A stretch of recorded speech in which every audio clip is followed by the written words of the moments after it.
The curse of the serpent people. Long ago, in the land we now call Africa, humans lived in small villages. They hunted game, grew crops, and lived in peace. But that peace was shattered by the arrival of the Nyokas, a race of serpent-like humanoids.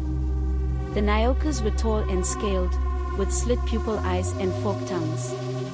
They slithered silently through the night, their fangs dripping venom.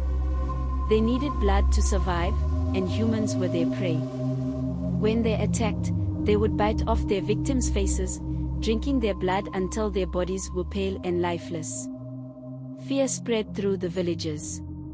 Mothers kept their children close, and warriors stood guard through the night, but the Nyokas were cunning. They hid in the rivers, their dark forms blending with the water. They crept through the grass, faster than any human could run. When the sun set, the people lived in terror, knowing the Nyokas might strike at any moment. Among the humans was a powerful Ngoma, an oracle named Nana. She was old, her face lined like the bark of an ancient tree, and her voice was like the rustling of dry leaves. The people turned to her for guidance. One night, as the village gathered around a roaring fire, Nana spoke.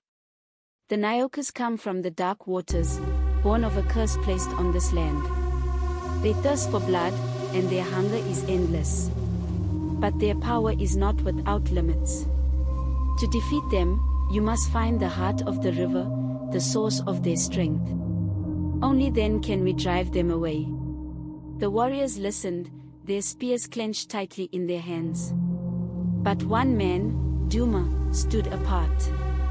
He was young and fearless, with the strength of a lion and the heart of a leopard.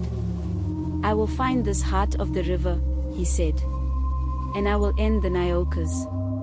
Nana nodded but warned, the path is dangerous, and the Nyokas will do everything to stop you.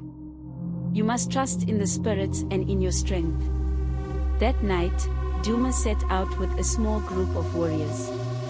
The oracle gave them charms made from bones and feathers, said to ward off the serpent people.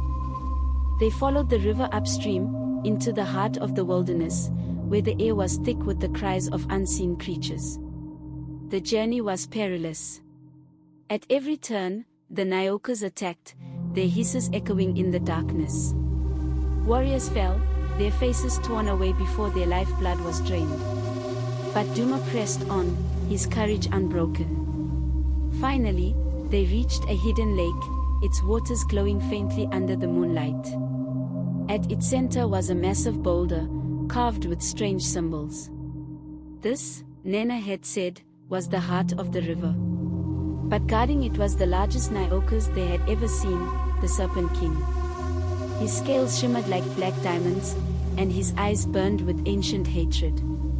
The warriors fought bravely, their spears striking true, but the Serpent King was strong, his movements swift as lightning. As Duma's comrades fell, he realized the only way to defeat the monster was with fire.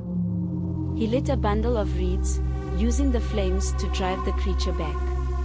With a mighty throw, he hurled his spear into the heart of the river, cracking the boulder open.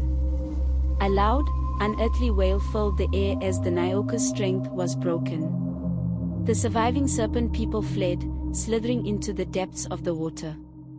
The humans chased them to the riverbanks, chanting and beating their shields. The Nyokas disappeared beneath the waves, never to return to the land.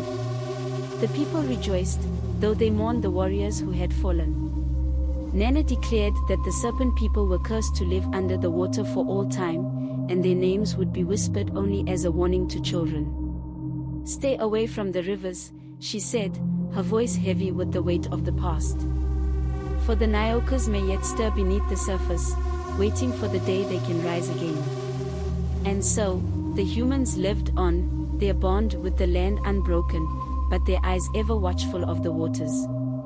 The Nyokas' tale became legend, passed down through the generations, a reminder of the horrors that lurk in the shadows and the strength found in unity and courage.